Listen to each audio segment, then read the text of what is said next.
All right. Good afternoon and welcome, everybody. My name is David. I'm the lead travel specialist for the Happening Travel Club. If you've called before, I've probably spoken to you on the phone. Today, I am joined by Al Ferguson, who's one of our volunteer guides. We are a nonprofit charity organization, as many of you are probably familiar with. So Al is a very, very experienced traveler who assists us with a lot of our trips as an escort. And so I've asked him to help go through the itinerary as I'm running the technical side of the presentation.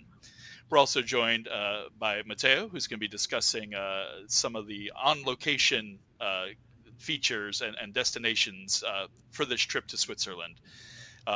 So I'm going to mute myself and let Al take over now. Great. Well, good afternoon. Thank you, David. As many of you are aware, I'm located in the Villages, and I'm a volunteer for the nonprofit. The Happening Travel Club is a 501c3. It's not a travel agency. It's not a tour operator.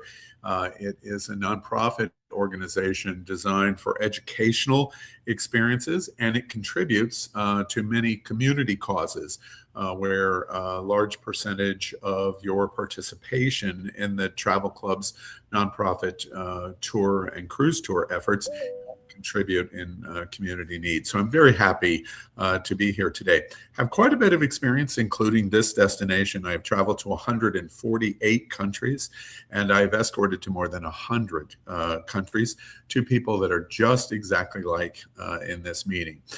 So very excited to be here. I want to, before we start to talk to Matea, I just want to say that this is a very unique experience. This trip is incredibly unique for a number of reasons. Train travel is a wonderful way to travel in Europe. It is very scenic. It allows you to focus on what's out the window. And what's out the window is very, very important. And there is no place in Europe, certainly, and you could argue there's no place in the world in such small, confined concentration where you're seeing so many incredible things that you see in Switzerland.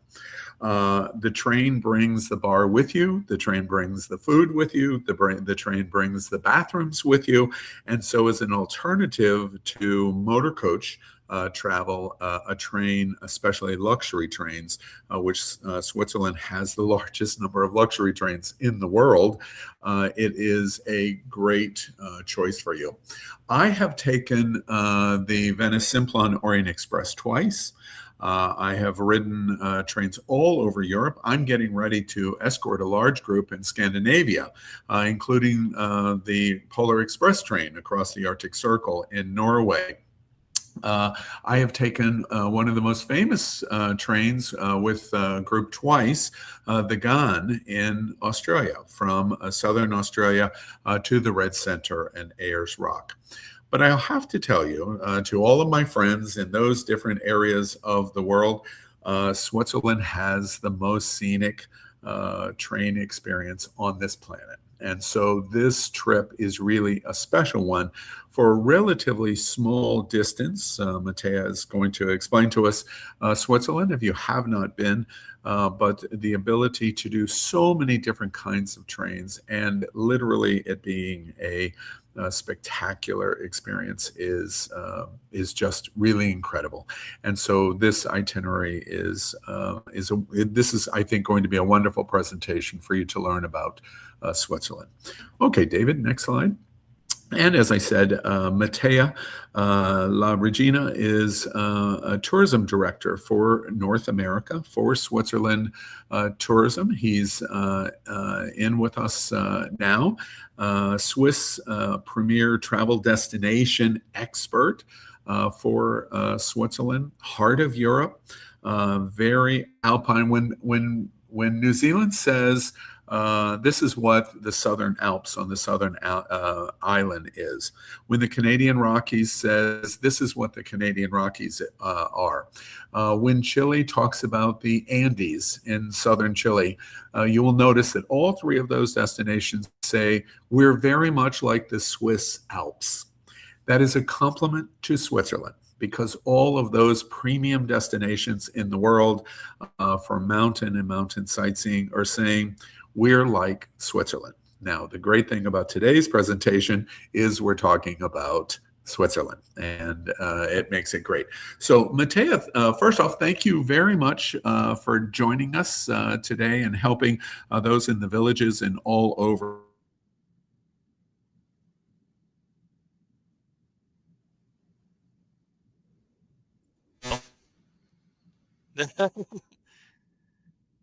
Thank you. Old-fashioned on technology. Before we start, I just want to make sure that everyone is clear. This is a live presentation. We're doing this live.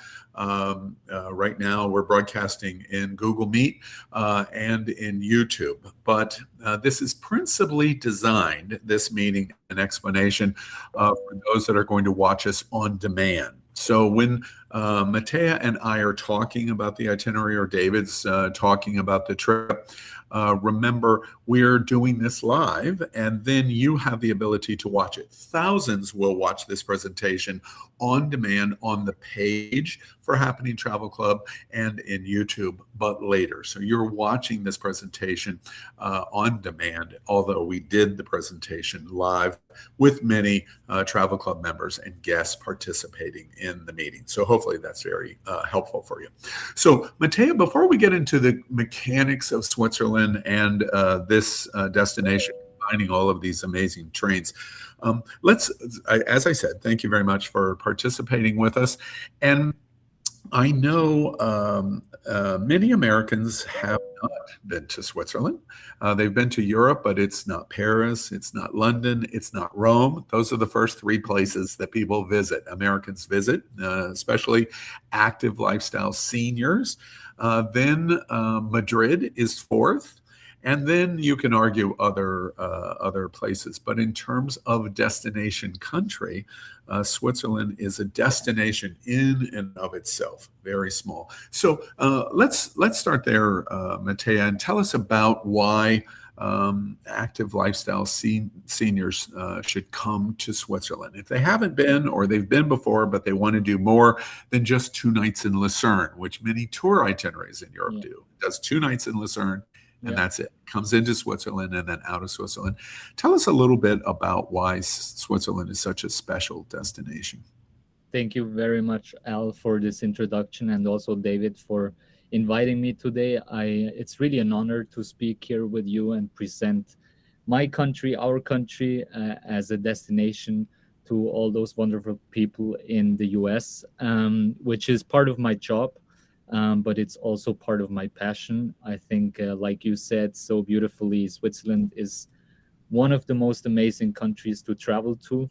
And to answer the question that you posed before, I'd say Switzerland is so special because, as you already touched upon, in such a short distance and small space, you have an incredible variety of cultures, of landscapes, of languages, and of people. And I think that's what makes it really interesting and different from the rest of the world. So within 4 hours, you can basically travel from north to south. Within 6 hours, you can travel through the country from east to west. But you can also do it in a much slower way and on your own pace. For example, you take the Glacier Express, which takes you through the entire Swiss Alps in 8 hours. And I'm sure we're going to speak about that a bit more in detail after. But it's also just, you can hop in a train, speaking Swiss German, hearing Swiss German, having some rösti with a good piece of meat, and then after 2 hours, you get out of the train and you feel like you're in Italy, and suddenly everyone is eating pasta and speaking Italian. Right. And it's still the same country, you know? And I think that's what sets us apart from other destinations, is really this variety of cultures and landscapes that you get to see. And I really also have to say, train is the best way to experience our country. We have the world's densest train network. We have the most complete train network in the world. So you can basically, in Switzerland we have a saying like, no matter where you live, there is a bus or a train that's getting you there. So it's really a beautiful thing how well connected the public transportation services are in Switzerland, and I think that's why it makes public transport the ideal mean of transportation in our country. Excellent introduction. Let's provide a little for our travel club members watching today. Let's provide a little context of what Matteo just said to us. I'm in the Villages, northwest of Orlando, from Fort Lauderdale, Miami, and South Florida. Switzerland, basically north to south, is the same distance as Orlando to Miami. That's how large the entire country is. And as Matthias said, from east to west, from the Austrian border to the French border, approximately 6 hours. So we're talking a relatively small geographic space. But lots of people do not realize Switzerland has been independent, a neutral flag since the World Wars, and as a result has great influence culturally of the countries that sit around it. So in the north, German-speaking Swiss; in the south and the southeast, Italian-speaking Swiss; and in the southwest, French-speaking Swiss. And so you have the luxury in Switzerland of having the cultural experience of both language and food from the cultural regions in Switzerland, from all three, German, Italian, and French. And of course, in terms of food, we love the Italian, and we love the French, and we tolerate the German. And so as a result, it's a great experience to be able to touch and sample those different cultures. In terms of hospitality, the Swiss are considered the best in the world. The best hospitality schools, hotel, and restaurant schools in the world are based in Switzerland. And so as a result, Switzerland is outstanding in the hospitality experience. And then, as Matthias said, you combine the densest public transportation network in the world, and you have an excellent way to get around. And so that can be by train, it can be by public bus, it can be by boat on lakes and crossing lakes, and it can be by gondolas to get to the top of what? Magnificent mountains. And so as a result, you have this very unique combination of different languages, different foods, different cultural experiences, different kinds of transportation in a small area of confining the borders north to south and east to west to Switzerland. It's a perfect opportunity for travel, and we'll see that in a moment. So you see here, as David points out, the Travel Club has two departures of this special trip called Switzerland's Scenic Grand Luxury Trains. 2026, if you wish to go still in August at the end of this summer, you will have to respond immediately in the next day, at the most the next 2 days. So we're principally talking 2027 to give you planning opportunity for August 3rd of 2027. Next, David. It's a 14-day itinerary. It's $36.99. That includes all government taxes and fees. You have some upgrade options available to you. This includes first-class 3-star hotels. You can upgrade to a 4-star hotel, and you can upgrade some of your seating classifications on the trains. But the $36.99 is basically all in for all of the really combined and required components of this trip, of which we will see in a moment before we return to details with Matteo on Switzerland. Next. Of course, it is escorted. Now, escort for the Travel Club means a certain number of guests. When you read the itinerary, this itinerary will be published that the Travel Club has on their main page. This trip has a dedicated page with lots of detail. It is either escorted from start to finish from the Travel Club, or it is escorted in all of the individual components of the trip, but an escort does not travel with you from the United States. But either way, an escorted experience to help you through the entire trip. Next. First class 3-star accommodations are included, and you can upgrade to 4-star deluxe hotel accommodations for $499. I honestly highly recommend that. You're a little better location for 4-star hotels, and hotel accommodations in Switzerland are a bit different for American standards. In general, you don't stay outside of Zurich, of course, and maybe Lucerne, Geneva, of course. But Switzerland is not the Marriott Hilton set of accommodations. It generally is not those kind of American flags where you get off any exit in Florida and you know what to expect from the Hilton or the Holiday Inn, etc. Hotel accommodations and hotels are smaller. They're older, they're more charming, and it makes for a very nice experience. As a result, the 4-star makes for a comfortable upgrade, and that $499 upgrade is not per night, that is for the entire length of the trip. Next. Comprehensive sightseeing is included. That picture, by the way, on the bottom left is on Lake Lucerne, and it's a combination of one of the days that you will have where you are going to leave downtown Lucerne, which is beautiful on Lake Lucerne, arguably one of the most famous in all of Europe. And you are going to start your train journey on a boat, and you will cruise across Lake Lucerne north to south. And when the boat from Lucerne gets to the southern terminus of Lake Lucerne, you will walk off the boat and walk onto your train to go to Lugano. It's really quite an amazing experience. Your comprehensive sightseeing included in virtually all of the locations that you're traveling to. Next. Many meals are included, breakfast every day on the trip.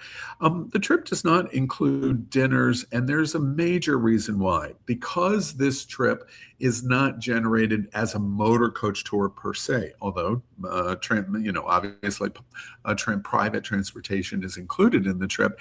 It is not like a motor coach tour in the traditional sense in Europe. Traditional itineraries in Europe, if you were going to do a continent tour of Europe, you're going to do London, Paris, Amsterdam, Frankfurt, Lucerne, Venice, Florence, Rome. That's a very typical itinerary, and that's done by motor coach. In those instances, you have very long days by the motor coach, and so meal inclusions are very much more important. On this itinerary, they are not. And the reason is because your days are shorter. Even when Matea said the Glacier Express is 8 hours across for your travel from St. Moritz to the Matterhorn, to Zermatt, still the 8 hours is quite spectacular, but you're bringing restaurants and bars with you on your train. And when you arrive in the destinations, you have ample opportunities for dining experiences, whether you want to do light, whether you want to do fondues, whether you want to do pizza, or you want a very traditional experience in restaurants. There's great choices. And so as a result, the travel club doesn't take those choices away from you by including a dinner at a location that you might not want. Next. Of course, transportation's included. All of your transfers, when you arrive, this trip arrives and departs from Zurich. Transfers for your flight are included. They will meet you. You will have private transfers in Zurich to begin the trip, and at the end of the trip, transfers to the Zurich airport are included. And then transportation to your sightseeing, when that's included, or to the trains or from the train. All of your transportation is included. This is seamless. Next. Okay, I want to turn over, Matea. David will move when you instruct him to move from some slides, but we wanted to look at some of the really great imagery that Matea has prepared for Switzerland. So you and I could just talk about it as we go, and you add the different issues and the different features that we want to talk about. First off, before Matea starts, this picture is difficult to completely understand. Now, of course, this is a winter picture. In August, you're not going to be seeing this, but it is going to be equally spectacular. Do you know, Matea, which train we're looking at? Yes, so this is on the Glacier Express. It's when you are just entering Andermatt. You pass this beautiful lake, and obviously in winter there's plenty of snow up there. Maybe sometimes even in late spring, early summer, there's still some snow, but probably in August it will be all green. But still, the lake's there and the beautiful mountains around it as well. One of the things that as we delve into this with Matea, train travel, Matea's going to talk more about this, but train journeys, one of the reasons, if you ride a gondola, for example, if you ride the Heavenly Gondola at Lake Tahoe, or you ride the gondola in Whistler in Canada that hosted the Olympic Games, where was the gondola built? The gondola was built in Switzerland. Swiss ingenuity and Swiss technical skill for mountains is unparalleled in the world. And that's true in terms of the gondola lifts. That's also true in terms of the trains and the tracks. And so, for example, I'm not talking about the Glacier Express. Matea will talk more specifically about that in a moment. But on a typical train journey, you're going to have countless hairpin turns where you're going to see the tracks on the other side of a valley pass, and then you'll find, oh, wait, I'm going to be traveling on that, because the Swiss trains twist and turn and hairpin and circle almost in 360 degrees in many places in Switzerland, which makes the train journey spectacular. I always, always, always draw attention to this fact to Americans. No disrespect to our friends at Amtrak, but Amtrak is not Swiss trains. Not only in the service, not only in terms of the cars that are riding on the track, and not only because of what you are not seeing when you take Amtrak. We have a single, really now with the Brightline high speed, we have 2 trains in Florida, and nothing that we do in Florida is anything like these Swiss trains. And so I just bring that to your attention. You've got to disconnect what's in your mind's eye about train rides, because Switzerland is not that at all, and why it's so spectacular. Yeah, I mean, it's a pillar of our society. There's in general, like more than 2 million people in Switzerland use public transportation regularly, and that's more than a quarter of our population. So you can really see the importance of it. I think if you compare it to the US, this would be completely different numbers. So it's a core pillar of our society, of our daily life. And I think that's also why the skill and the technology is so advanced, because it's so important for us. Yeah. Remember, just providing some context of what Matea just told us, that would be like in the United States, 60 to 70 million people riding the train every day or every couple of days, right? It's just not possible. It's just not possible. That's how significant and important this destination for this type of travel is. Next, David.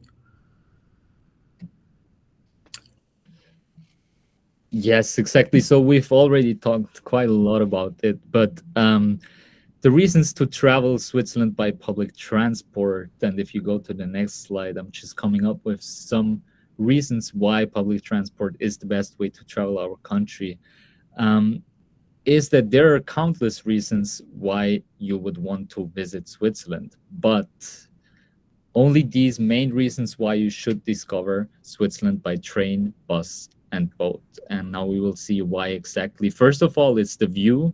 As Al said at the beginning, you travel by train because you want to look out of the window, right? You don't want to travel and not be able to focus on what's around, because then You just always see something when you're stopping.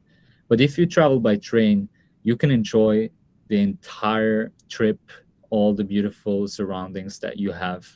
And also, it's not even the panoramic trains or only the premium trains that have like large windows to look out, but it's all the trains. Like, no matter on what train you are, you will have plenty of windows to look out and enjoy the beautiful surroundings.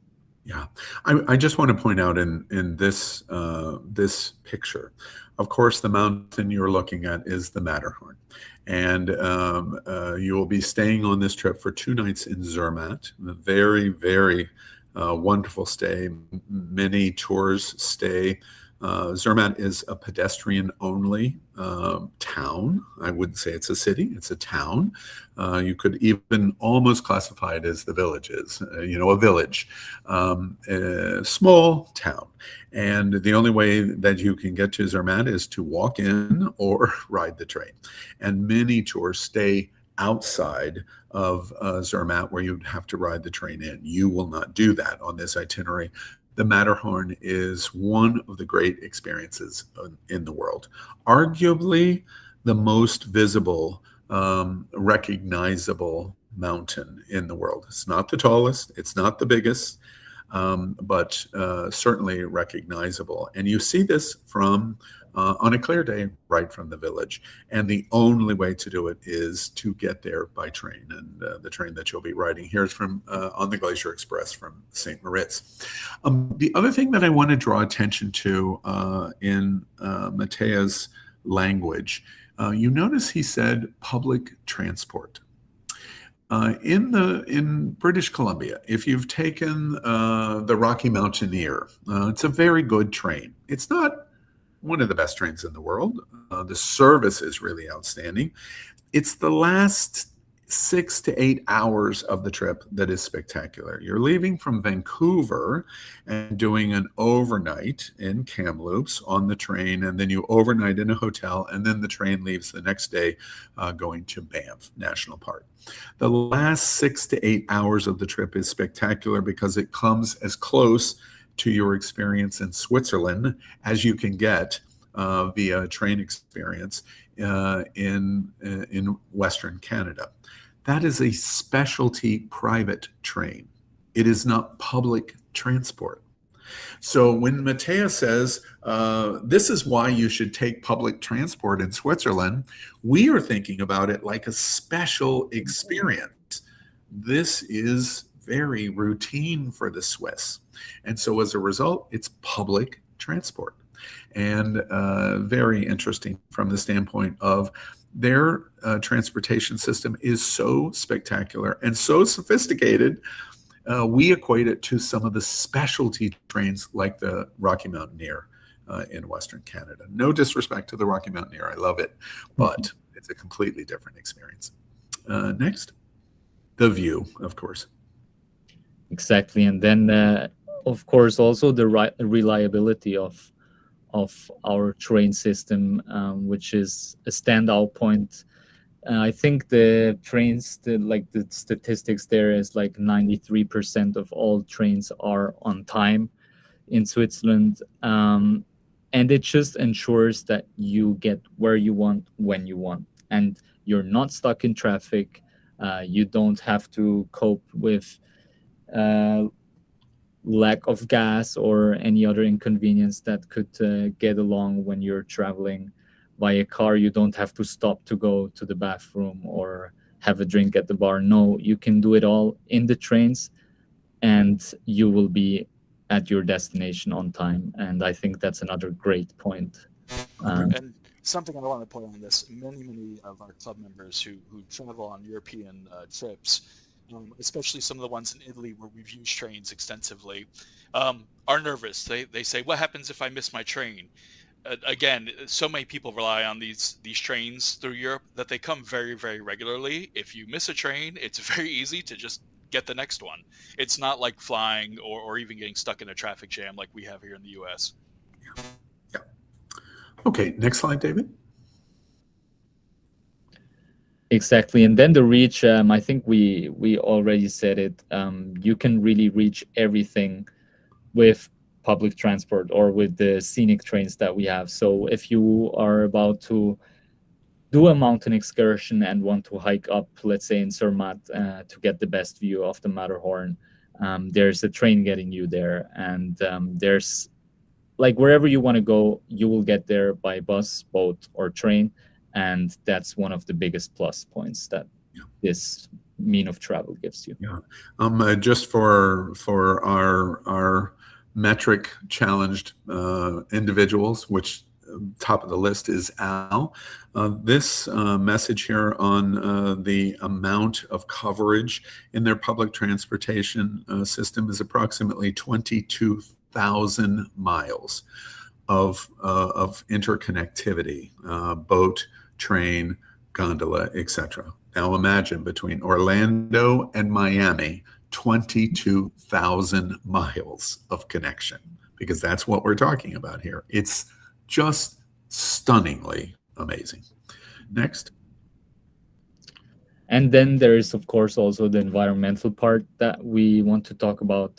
Traveling through Switzerland by train, bus, or boat is just the fact that it's less impact on the environment. We would like to protect our environment in Switzerland because it's so stunning, and we want to be able to have this beautiful landscape in the future as well. So we want to sacrifice some comfort or other things that we can maintain our beautiful landscapes and be sustainable with it. Yeah. Next. So, looking at a couple of issues that relate to this trip. The guests that are on the August 26th, Social is coming this summer on the trip, and you'll be able to meet other guests for the trip in 2027. This is a very unique feature where members have a social meeting get together. It can be a meeting, it could be a potluck, various different kinds of receptions where you get to meet the local experts on the trip and especially be able to meet other travel members participating in the trip. This is designed, this says Canada, New England, so this slide is not quite correct, but it is allowing you to know many of the people that are traveling with you on the trip before you leave on the trip. It's a very unique experience that you don't see from companies that are travel agencies or tour operators. It's not possible for them to do this, and they don't have the same commitment to do that. But you're participating in the trip, will participate in social gatherings with Escort and other travelers. Next. Membership, you must be a member of the travel club. This is while the travel club publicly markets, you must be a member. It is a private access event for the 501c3, and it reminds you here the travel membership is per year, and a new implementation. You see benefits of the travel club, but the new implementation is the Insider Rewards program. Cruise companies and tour companies are providing an incentive of you make a reservation individually. Now, this doesn't apply to group trips like this, but individually, reservation on a cruise or with a tour company, and then you're going to earn $5 for every $100 that you spend with them. Can be quite substantial, up to $1,000 as an incentive for members' rewards on an individual basis. Next. Okay, let's talk about the itinerary, and Matteo will help us with some of the color of what we're doing. First, you're going to fly into Zurich from the USA. This day one is correct. A common question by travel club members and people that ask about itinerary is, what do you do on day one? You fly there. It's an overnight flight, and the reason the travel club puts that in the itinerary is to make sure that you see the departure date. For example, for 2027 is August 3. You'll depart on day one, August 3, 2027, and it's an overnight flight. It This ensures that you don't make a mistake on your departure date for your flight, because everything to Zurich is overnight from North America, and you're actually arriving on August 4th, 2027. So first day is traveling from the United States to Zurich. Great connections. I, in this last 12 months, have flown Swiss Air, good connection. They're in one of the big American airlines, not American airline, an American Airlines group. Good connection to fly directly to Zurich if you would like, or very good connections. Everybody flies to Zurich, all major carriers, depending on how you want to go. I always remind people on their flights to Zurich, this is always a good opportunity to pre and post someplace. If you're interested in Iberia, which is the Spanish flag carrier, stop in Madrid on the way. If you're interested in British, stop in London on the way. If you're interested in Paris, stop on Air France, stop in Paris on the way. And you will often find that there is a no charge for the stopover or minimal charge for the stopover. So you can expand beyond Switzerland. Matteo wants our complete attention on Switzerland, but you can do more to expand the availability. And because we have the time to do it, it's a good opportunity to do it. Next. On day 2, we arrive in Zurich, and Zurich is a modern capital city. Zurich doesn't get the same attention as Paris and London and Rome, but quite beautiful. And it's a good introduction taste. It's not really one of my favorite cities in Switzerland, but it's really important for this itinerary because it acclimates you to your experience that you're getting ready to have in Switzerland. And it is the big city. Approximately 8 million people in Switzerland, and this is by far the dominant population center. And so this is the cosmopolitan. This is New York of Switzerland. This is Chicago of Switzerland, and a good place to start. Regardless of your flight arrival time, you are transferred when you land in Zurich, private transfers to your hotel, either the 3-star or the 4-star upgrade. Next, on day 3. Today, sightseeing in Zurich, a lot to see and do. Very different than most of the train experiences because you're in small, rural, and more scenic places than Zurich per se. So you're going to start with Zurich. Matteo, tell us a little bit of your feelings. You're not from Zurich by chance, are you? No, but I'm from close by, so I know Zurich quite well. So yeah, I definitely agree with what you said. I think Zurich becomes really interesting when talking about economy and politics. It's also an amazing city to study. For young people, it's super up and coming. It's a great city with great restaurant concepts, and yeah, for like culinary fans, it's a great place to be at. There's new openings every week, and it's just a good central point to get everywhere in a rather fair time.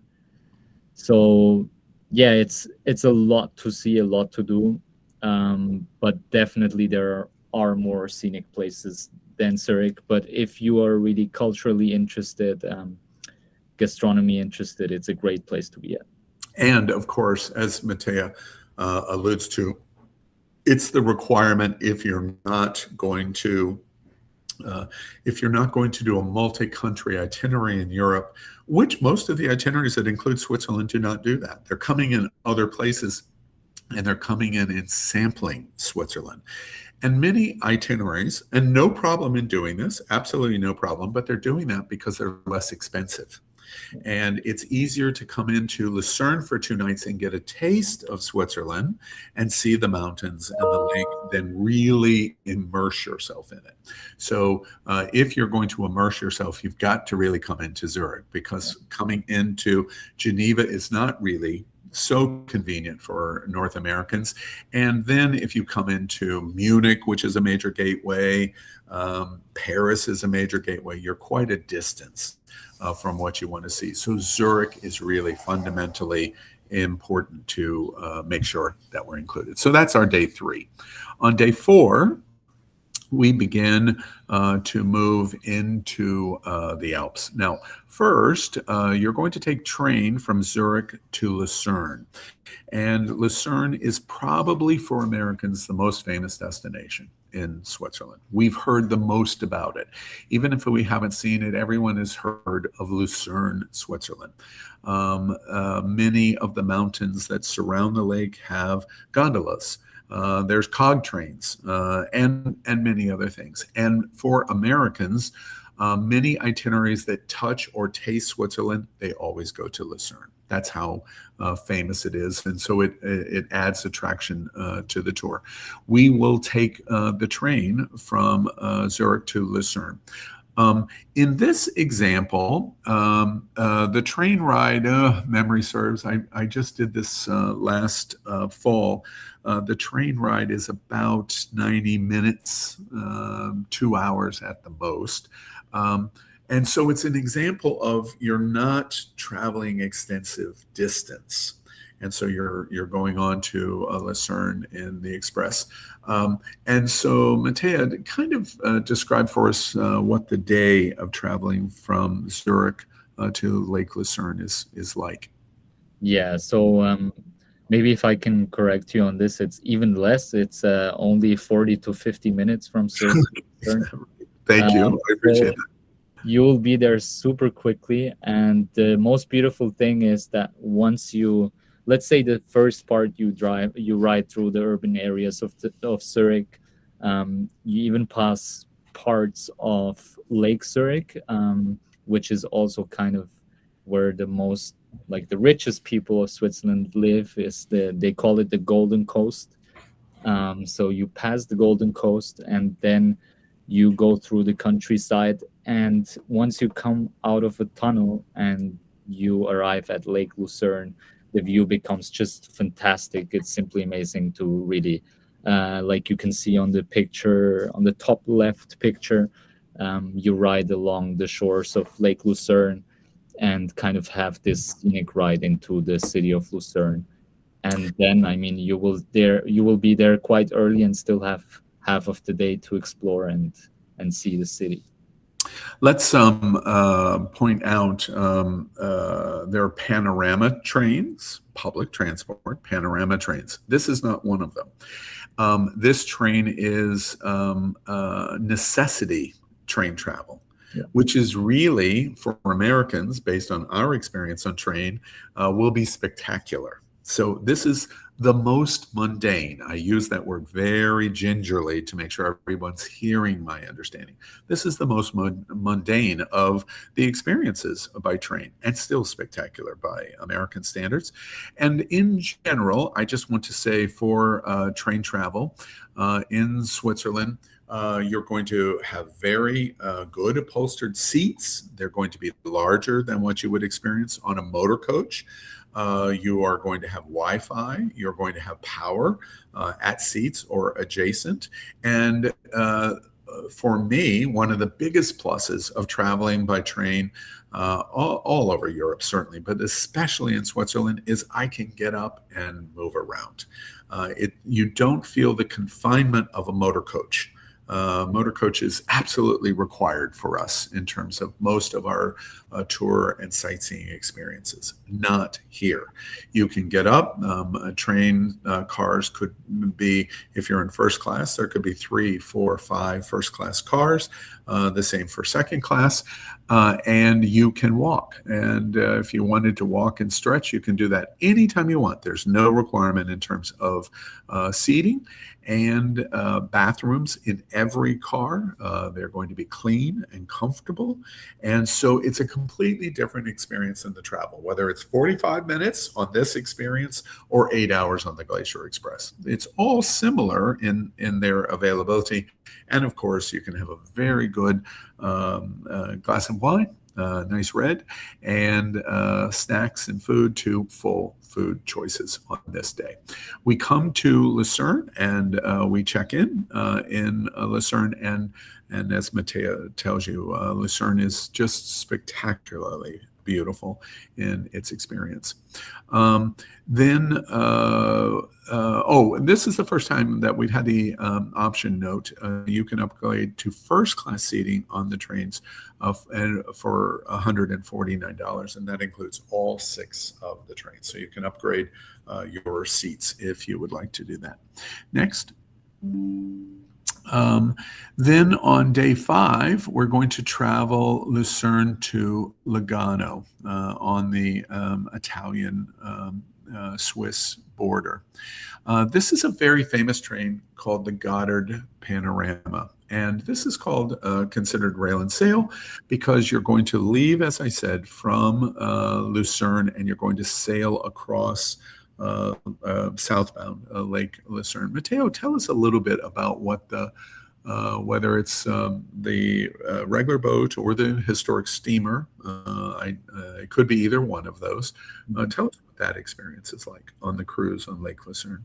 Yes, exactly. So maybe just to mention, this one counts as a scenic panoramic train, one of 5, the big 5 in Switzerland.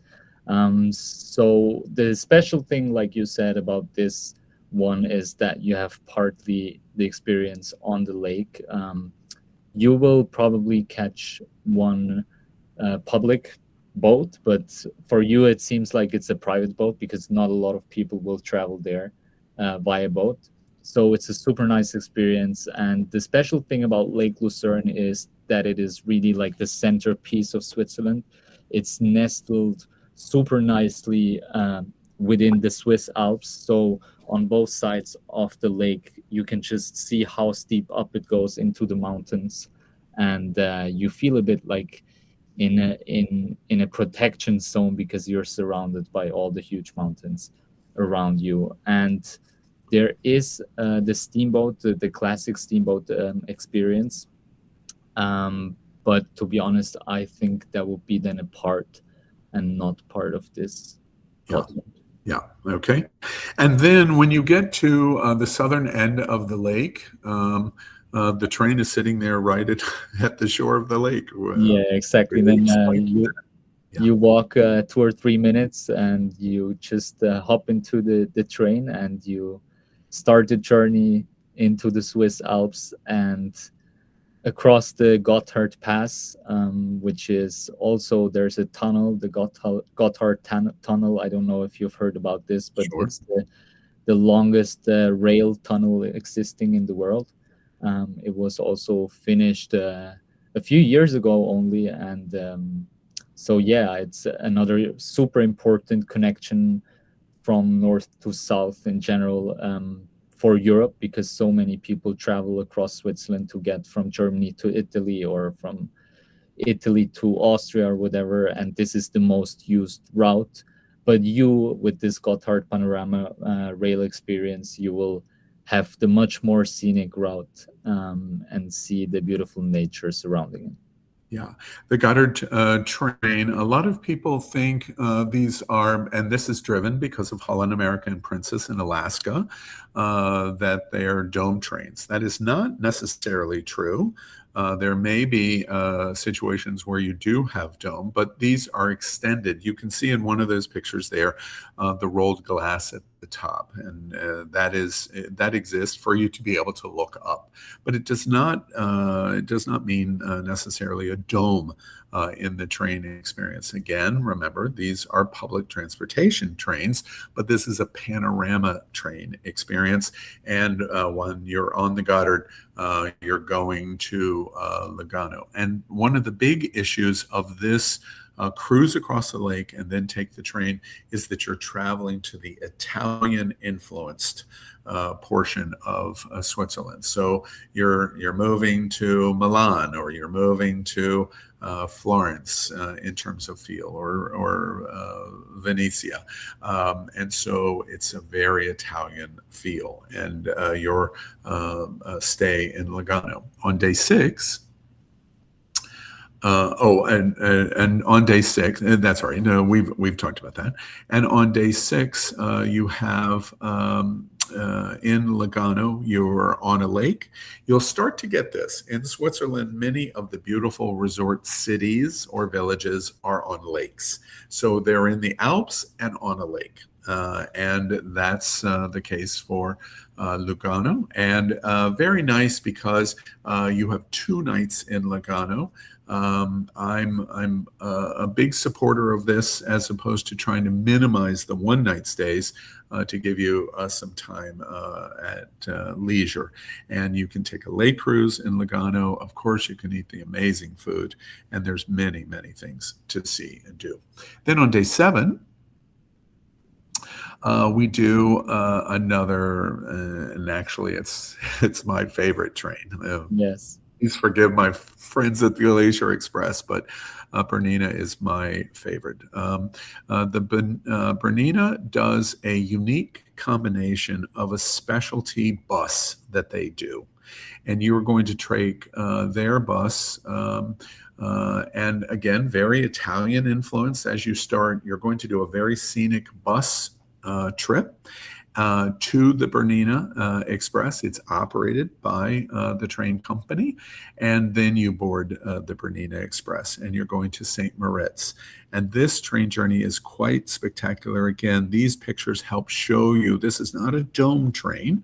These are curved top windows for scenic sightseeing. But it's different than that. You can see that in the upper left. And this train journey, again, is what Matea describes as one of the 5 important panorama trains. This is another, and traveling to St. Moritz. Matteo, tell us a little bit about this experience of the bus and the train traveling between Lugano and St. Moritz. Yeah, no, I mean, probably to me personally, this would also be my favorite, if I'm honestly speaking, just because of the fact you start in a part of Switzerland that kind of feels like Italy, and it gives you this Mediterranean relaxed vibe. And also, maybe quickly talking about Lugano and Locarno is also a city close by. They're often referred as kind of the Lake Como region in Switzerland. So you get a similar experience, but still in Switzerland, you don't have to leave the country.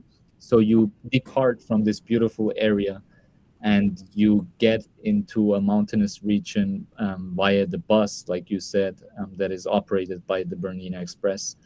And from there, I think it's from Mirano, you then just take this outstanding Bernina Express. It goes through the region that is probably, from where I'm from, Swiss people travel most to. So it's the Grisons region, where you have this Bernina Express, and it is just, you pass like those bridges that you see in on TV and in the catalogs that you have. You still see probably, if you're lucky, you will kind of see partly snow-covered mountain peaks, and I think it's the most diverse train ride in Switzerland. Yeah, I completely agree with you on that. And the train arrives in St. Moritz, and for those in St. Moritz, the experience in St. Moritz is off the beaten path for Americans.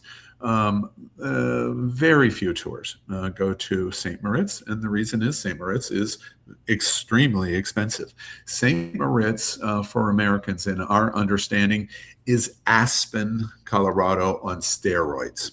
St. Moritz is the crossroads of the jet set in Europe, and really for visitors across the world. The very moneyed skiing that goes on in St. Moritz, world renowned in terms of its skiing experience, its shopping experience. It's quite spectacularly beautiful. While we may not be doing the shopping in St. Moritz, it is certainly fun to look at. And the village town, however you would define it, is really quite beautiful. Again, lake driven, and you are brought there by this magnificent train. Next slide. A 2-night stay in St. Moritz. You see the town village in the middle bottom picture.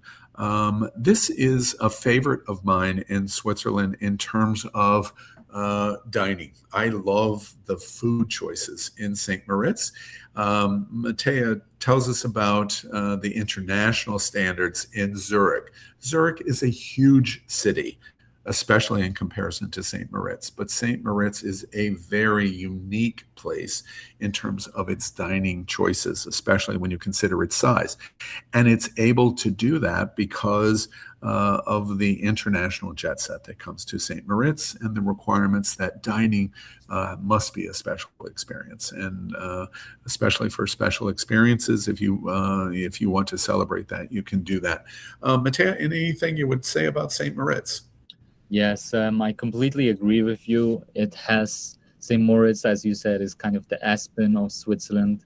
It's the hotspot for the rich, the billionaires, and therefore the gastronomy and the culinary experience that this place offers is absolutely insane. It attracts the best chefs, not only from Switzerland, but internationally. And you have a lot of super, super cool food concepts there. Also, due to its location, it's still in the kind of mountainous area and not like a big city in the valley. So a lot of restaurants still try to keep this mountainous, traditional aspect of culinary alive, which I think is super beautiful. And apart from the gastronomy, I think St. Moritz also offers huge potential. I don't know how much time you will have there, but when it comes to like outdoor travel, so especially like hiking and biking, also the surrounding places are super beautiful traditional Swiss mountainous villages. So I definitely recommend to check out this area more in case you come back to Switzerland one Yeah, day. you come back. This, by American standards, more leisurely paced, as I said, because you have the train journey on Bernina, and then you stay 2 nights in St. Moritz. So you're unpacking. You have ample time in your taste in St. Moritz. Next, David. Then on day 9, certainly, the most famous of the Swiss trains. It is an incredible experience, the Glacier Express. And you'll travel today, as Matea said, an 8-hour journey. It will fly by for you. You will finish. You leave St. Moritz, which is stunningly beautiful, and then this train, pound for pound, can go with any scenic destination on the planet. What you see, the bridges, the hairpin turns, the mountains, the valleys, the lakes. This is a dream day in traveling on the Glacier Express between St. Moritz. And interestingly to me, one of the things that rivals the train experience is at the end of the journey. Very often when we do sightseeing, the very end of the trip can be perhaps a letdown because of all of the things that you've seen for the day. But this train will end as you begin to see the Matterhorn. And you train into Zermatt, a pedestrian-only town that when you walk off a very relatively simple train station for the Glacier Express, and then you're right there in the heart of Zermatt. It ends spectacularly. It it is just almost an emotional experience of this day, of all of the things that you've seen, to be able to finish at the base of the Matterhorn. Matteo, I can't wait to share with the Glacier Express on why you said the Bernina Express is your favorite, but I'm only Yeah, kidding, of course. me, But tell us a little bit about the Glacier Express yeah. experience. I mean, the Glacier Express is unmatched in terms of service level. Also, like the equipment that is on the train. So like you can literally have a hotel. It's like a hotel, a rolling hotel, I'd say. Um, so it's an outstanding experience and equally as beautiful. Maybe the Bernina Express is just a touch more authentic, let's say. So a touch more humble, down to earth, and the Glacier Express is just the premium experience. Yeah, and that's very interesting because Matteo and I have not talked about this before, but he comes to the exact conclusion that I am saying. Bernina is so Swiss. It is just it's so authentic. The Glacier Express is the peacock flamingo of the panorama trains in Switzerland, which we love. We want that. And it shows itself exactly the way it's designed to do. It will be a highlight for you on the Glacier Express. Next slide, David. Of course, we come into Zermatt and we stay 2 days. I love this picture in the upper left to see the Matterhorn on your horizon, and I like the upper right picture because this is not a special picture. This is Zermatt. That's it. It is a small walking village town. And all of your restaurants and your shopping and the things that you would want to see and do look exactly like this. Taxis in Zermatt, as you imagine, there's no vehicular vehicles per se, and so most transportation, like public taxis, are really glorified golf carts. And so your transportation around Zermatt is quite interesting. Baggage movement of bags to hotels are moved by electric cart. They are very loyal to the idea of the ecology of the region, and they're very loyal to we don't want combustion influenced in Zermatt. So quite lovely. On the day in Zermatt, Matteo, kind of explain to us that experience, and also the addition of taking the cog train up if they want to see more at the Matterhorn. Yes, exactly. I think you described it very well. Zermatt is probably the most known mountain town that we have in Switzerland, or let's say mountain village. Um, it it has like this typical Swiss chalet style architecture all over the village. You have beautiful, charming restaurants with an authentic Swiss character, and then you have the most iconic mountain from Switzerland that you can see from the town itself, but also if you take the Gornergrat railways up, that's the most famous cogwheel experience that you can have in Zermatt, then you have the best view of the Matterhorn. Yeah. Yeah, it's quite a spectacular day. You'll have plenty of time to do that if you would like.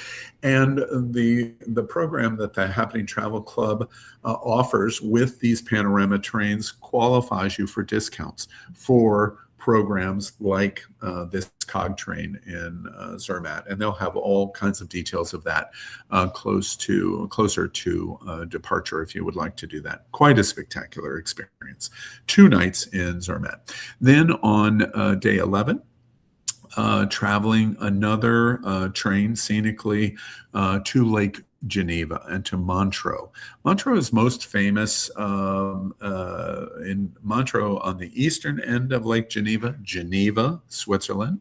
UN driven, UNESCO driven. On the western end of the lake, quite beautiful. Lake Geneva is a very large lake. And quite beautiful. And again, this is a train that is like the train ride that you'll have from Zurich to Lucerne. This is not a panorama train, but it is an outstanding train. So you're riding the train from Zermatt to Montreux. Montreux is most famous for its international music festival, and very famous. Montreux is a nice change on this itinerary because it is less. I don't mean to say it's less in any way, but it's less Swiss. It feels much more international than what your experience in Zermatt or St. Moritz is, and it attracts an international base in Montreux. Quite lovely. The lakefront is beautiful, justifies the experience. Then on day 12. Again, we're in a situation where we have 2 nights in Montreux. So you're beginning to see the pattern of the 2-night stays. And in Montreux, you have the ability, this castle that you see in the upper left. Matea explained Switzerland is not really driven by the castles like other places in Europe, but this is one of the real famous exceptions. Yeah. Why don't you explain what this experience is like on Lake Geneva? Yeah. So you have this castle is called the Chillon Castle. It has a long history, and you will take a boat ride from Montreux to this castle, and there's guided tours. I'm not sure if you're going to do it on your route, but if you're interested in like history and medieval kind of history, then this is definitely a super interesting place, talking about the Swiss history and how it was protecting itself from foreign forces, and just generally also saying from a personal point of view, Montreux and the Lake Geneva region have a very special place in my heart. I have lived there for 4 years, even though I am from close to Zurich, and it's just, to me, like one of my favorite places in Switzerland. Like you said, you come out of a tunnel and you will be shocked about how stunning the view is on this regular public transportation journey, because it's really, really special. You have beautiful vineyards that go along the lakeside. And I definitely recommend you to check out Montreux. It's a charming little town with this kind of also Mediterranean international character, as you said, Al. It is really special due to its culture and musical history. So a great stop and a great mix of, to mix it up a little bit on your thing. And this 2-night stay is in Western Switzerland, very near this lake is the closest in terms of border for France, and this region of Switzerland is French influenced. So language of German, Italian, and French are all, and English, of course. English is universally spoken in Switzerland. So you'll have no issue with English speaking at all anywhere in Switzerland. But the Swiss are very educated and speak French, speak German, speak Italian, and speak English. And in this region, French is a very significant influence of the culture in Montreux. Then next, on day 13, we're going to take another lovely trip that is one of the panorama trains, and it's called the Golden Pass. And the Golden Pass is probably one of the lesser known of the panorama trains for Americans. Americans don't immediately go, oh, I've always wanted to go on the Golden Pass. And the Golden Pass is really super scenic. They have some deluxe choices on this train that are quite spectacular. And you're going on the Golden Pass as we return to Zurich. So a very large percentage of your time today is on this scenic train going to Interlaken and the lake there. And so from Montreux, you are transferred to the train, and you're riding the train, and then you're continuing all the way to Zurich. Matteo, what would you say about the Golden Pass? Yes, so the Golden Pass Express is, let's say, a more relaxed version of the panoramic trains. It's stunningly beautiful, especially in summer and when it goes into winter. Because you drive through, first you drive by the Lake Geneva, and then you have this change and you drive into the mountains, into the Alps, and it's such a beautiful journey along different landscapes. And the beauty of it, it's also, in my opinion, a really good time because it's around 3 hours, 3.5 hours. So it doesn't feel like it's the entire day. You will still have enough time to do something with your day, but it's also enough time to really enjoy, lean back, and enjoy the beautiful view outside. Yeah, excellent. And we're returning to Zurich, where the tour has started. We'll overnight in Zurich, and then and into the next slide, please. We draw attention before we finish the trip in Zurich that both the Glacier Express and the Golden Pass offer significant upgrade seating availability, excellent class on the Glacier and prestige class on the Golden Pass. If you're interested in that, you'll want to go to the page that the travel club has on the trip, and there's great explanation of the features and benefits of the train. And if you would like that upgrade, it's $899, including both of the train upgrades. Next.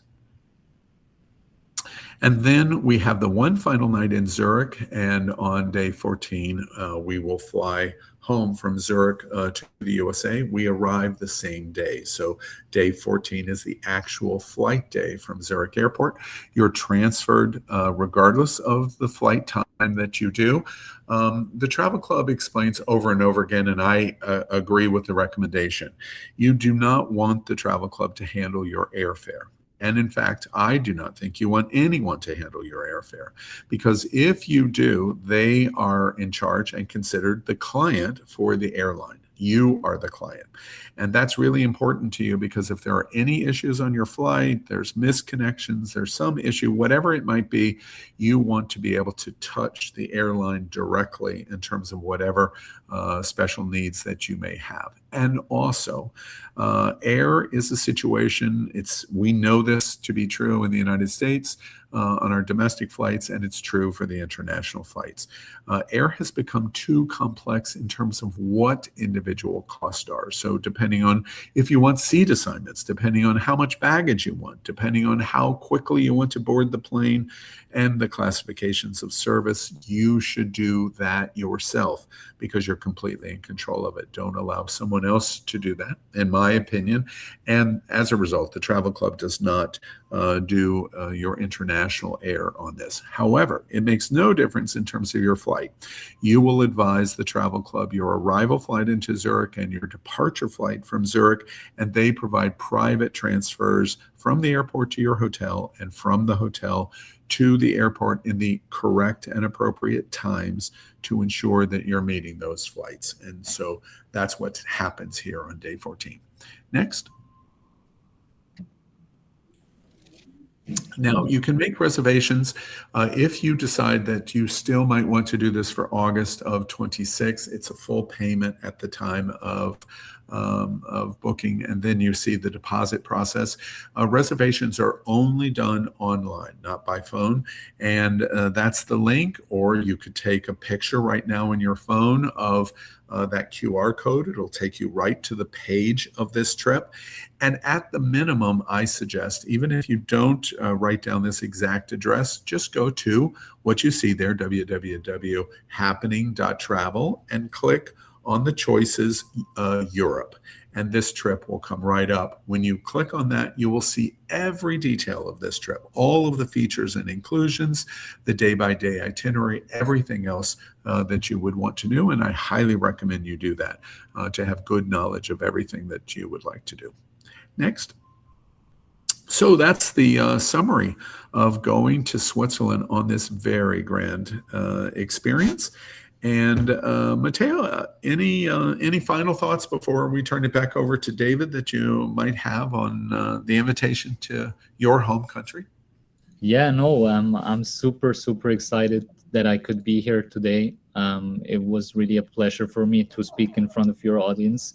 And I hope this Happening Travel Club has success with this route, because I want to congratulate you. You cover an extensive and big amount of our country. Not a lot of tour operators in general do that. And it's beautiful to see that people start realizing that Switzerland itself, it's not just a stopover destination, but it's really a destination that can be deeply explored. And it has so many different facets, like I said in the beginning, and so many different landscapes, cultures, that it is definitely worth it to spend more than just 2 days in our country. And that's why I would like to thank you for this, and thank you for inviting me.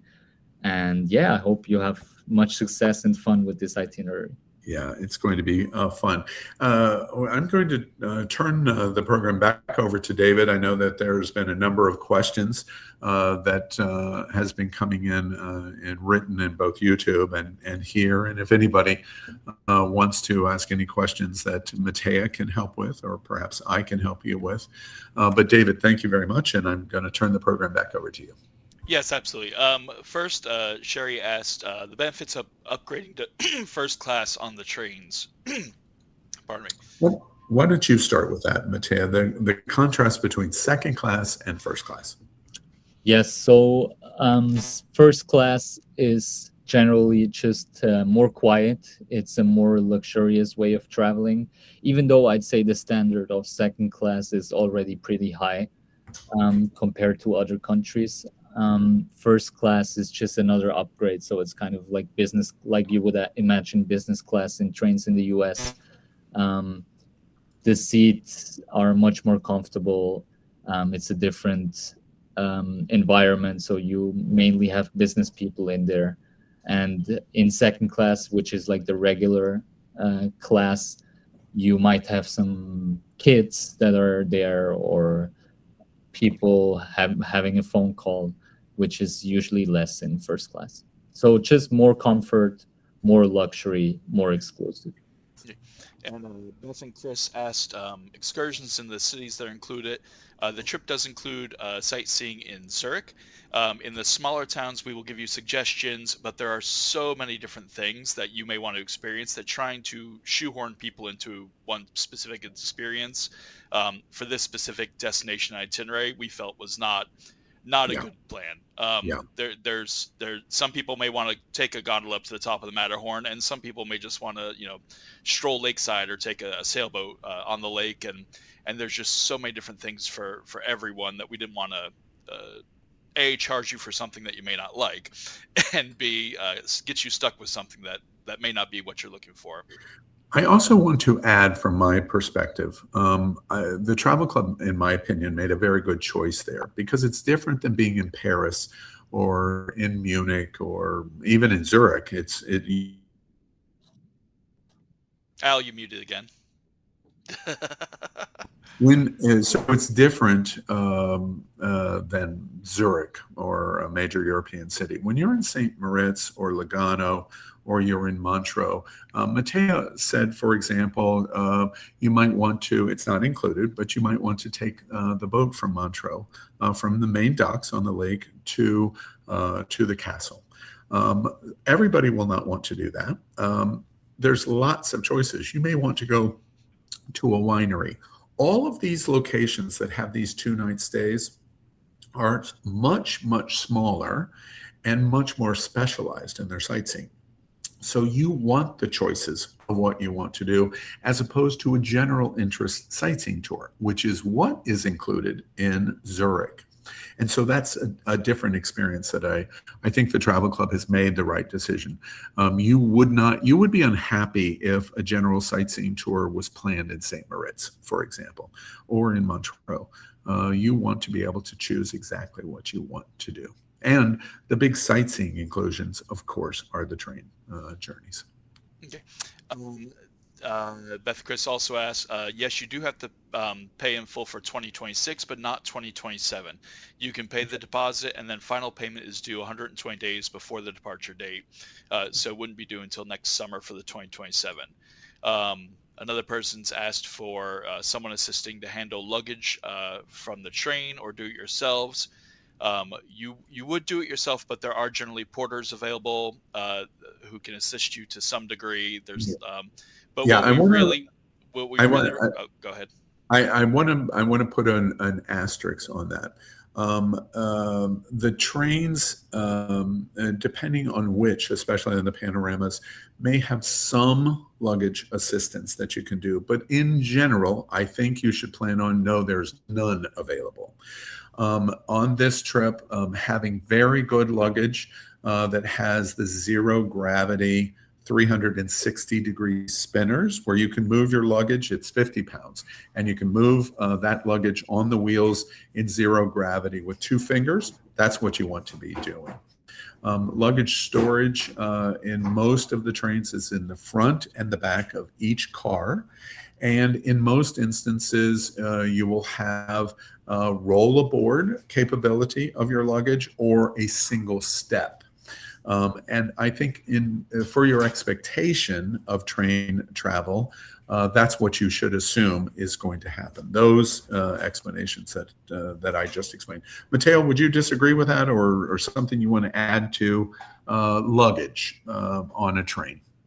No, that's true. I mean, there are luggage transportation offerings that are done by the official Swiss railway company, but generally, I think you're right. Like travel lightly, even though there is space on train for luggage, it's definitely recommended not to have too heavy baggages because it would just be inconvenient for yourself. Yeah. One other thing that I would say as it relates to it that is for sure an exception to the observation I just made is in Zermatt. When you come off the train, your luggage is handled to your hotel just simply because it needs to be handled to your hotel. The other locations, you're getting into a vehicle from your train to your hotel, except in Zermatt. And so that is organized for you. Okay. And then Sherry has asked what the weather will be like in August in Switzerland. Um, this is probably going for you, Matea, because I'm sure it varies from mountain to valley and similar. Yeah. I mean, Switzerland, one thing about Switzerland is that it is very difficult to forecast weather. Due to the mountains, you also have very different climate zones. The temperatures and weather conditions can differ from the Italian speaking part to the German speaking part extremely, but safe to say that July and August are the most weather safe seasons, and you can expect warm temperatures, summer temperatures. So I would say between 70 and 90 degrees Fahrenheit, probably. Yeah, yeah. And the long and the short, I just want to echo Mateo's note. It's the best weather of the entire year for Yes. our expectation. For us at the villages or in Florida, it's the best weather that Switzerland has for the entire year. Many people visit because they want snow-related activities. We generally do not want snow-related activities. And in August, in the first 2 weeks in August, you're there at the absolute best time of the year to do that. So you can't improve on the weather any time of the year than this itinerary. In August, you would arrive in Zurich on August 4th. The August 3, 2027 departure arrives August 4th. And from August 4th to the 16th, you basically can't wish for any better weather than that. So that's really right to the point on weather. And if anybody else have any questions, you can also unmute if you'd like to ask them. You can just click on the red microphone to unmute. James, uh, so the first class upgrade for all 6 trains is 149. There's actually another level above it for the other 2 trains, and that's what the 899 option is. That's kind of like concierge class on the train instead of first class. Yeah, that's right. The first class upgrade is a seating upgrade, and I just want to make sure that that is clear. Matteo has an interesting point that brings me to a stop in explanation of a first class car versus a second class car. Second class doesn't mean second class, first off. Second class means that this is the entry price for the train. If you compared it to an airline, it's coach seating. However, second class on these trains is beyond motor coach seats or beyond coach on an airplane. They're larger, they're comfortable, more comfortable. They have Wi-Fi at your seat. They have power at your seat, and you have the ability to get up and walk around. You have bar accessibility. You have food accessibility. So beyond anything that we would have in motor coach or on flights. First class is interesting in that the seats are generally going to be leather appointed. They're going to be larger. They're going to be very comfortable. And it's interesting, Matteo brings attention that they're quieter. And it is because people are wanting a bit better experience on the train. And that's why they're doing the first class. And as a result, I highly recommend that. And that upgrade is for all of the trains. Yep. Okay. And then Richard's asked about travel insurance. I work with Arch Roamright as my preferred provider for travel insurance. Anytime you leave the country, you want travel insurance, even if you don't get cancellation coverage, because if something happens, you catch a cold or you stub your toe or you slip and fall, your health insurance will not generally cover anything overseas. So you will want travel insurance for that medical expenses. If you don't, we can quote you a price for Roamright if you choose to book. If you don't want to go with that, we just recommend you get insurance. You can use your own preferred provider, Allianz, Travel Insured International, whoever you'd like. We just use Roamright because I like their comprehensive coverage. Yeah. Yeah. Okay. And Beth and Chris are asking to clarify what exactly is in the two trains for the highest class seating. Wait, it's I'm not begging off answering the question. That question is too complex for this. Please, what you should do if you're interested in the special experience classes on the Glacier and Golden Pass, please go to happening.travel. Click on Europe and go to the page for this trip. It has a dedicated, very extensive page on the trip.